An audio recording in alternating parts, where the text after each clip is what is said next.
What's up, everyone? Welcome back. For those who don't know me, I'm not sure how you would know me, but my name is Peter, aka Pete the Pilot, aka the world's okayest pilot, and I'm an airline pilot on flying the 767.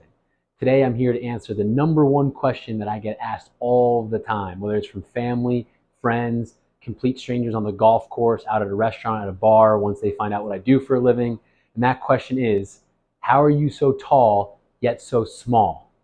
Wait, that's not the right question. I meant they ask me all the time, how do you become an airline pilot? How do you become a pilot, period? It's always something that people are intrigued by, they might have a passion for, and have always wanted to do it.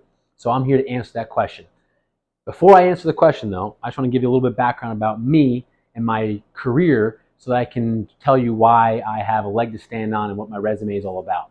I did flight training in two different departments, all civilian, by the way. I did the mom and pop local flight school, shout out to Aero Safety Training at Lincoln Park, got my private pilot's license that way. And then I went out to my university, which most people consider or call Harvard of the West. You might have heard of it, ASU, go Sun Devils, and then did my advanced training and continued flight training out at Arizona State University through the college. From there, I was a flight instructor and instructed about anywhere from 20 to 30 individuals. Then I got my first real job flying as a corporate pilot, private aviation, private jets all over the world for high wealth individuals, celebrities, athletes. I'm not going to name drop, but only because they might be watching. Hello to Usher, hello to Christy Brinkley, hello to Andy Pettit, in case they're watching. What's up, guys? It's been a while, but I hope you're doing well. From the corporate world, I joined the airline industry, and my first job was at Trans-States Airlines. I was there for about 5 months. Wasn't my most fondest memories, but it was a great taste to the airline introduction and airline flying world. From there, I got hired at my first major. Most people call it, I believe, a low-cost carrier now is the category it falls under, and that was at Allegiant Air, where I was there for 5 years. I was a first officer on the MD-80, and I upgraded to captain on the MD-80, flew that for about 3 years, and then transitioned over to the Airbus, where I was a captain on the Airbus A320 and A319 for about 2.5 years. From there, I went over to Delta Airlines and was a first officer again on the A320 series based here in New York.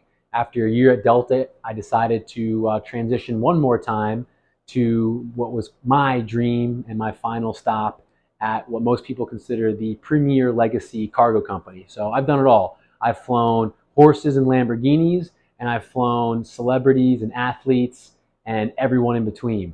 So I think it makes me kind of well-rounded and would be happy to answer all and any questions about those specific routes. Drop a comment below, question below. I'll be certain to get to it. If I get enough of the same questions, I'll make sure to make another video. But going back to the original question of what you need in order to become a pilot, it's two things. You need time and you need money. And what I mean by that, time, you need a commitment to actually succeed and accomplish that goal. I think it's pretty similar to any goal that you might have.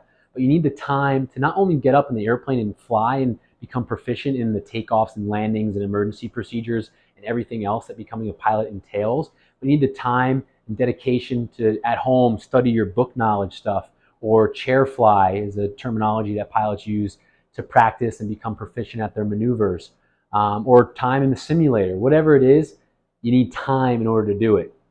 Second thing you need is money. There's no way to hide it.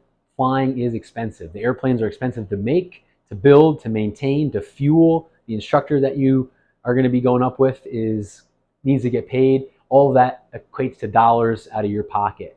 Not to deter you, but it is a financial burden for a lot of people. So what I mean by having the money is not having the lump sum of the thousands and thousands of dollars up front in your pocket, or in my case, under my shoebox, under my bed. Just kidding, I wish. But it's having the money to get through the entire program, because the worst thing that you can do is get halfway, 3/4 of the way to getting your license, being that close, you can almost taste it, and then having to take a 2 or 6 month or potential year off while you collect the rest of the funds in order to finish your license. Because when you come back, flying is not like riding a bike. You can't just jump back in and be right back to where you left off. You're gonna have to retrain a lot of those maneuvers and procedures. It's gonna end up costing you more time and more money, unfortunately. So those are the two things you need. If you liked the video, please thumbs up it and write comments below. I hope to get more content out here in the couple coming days and weeks.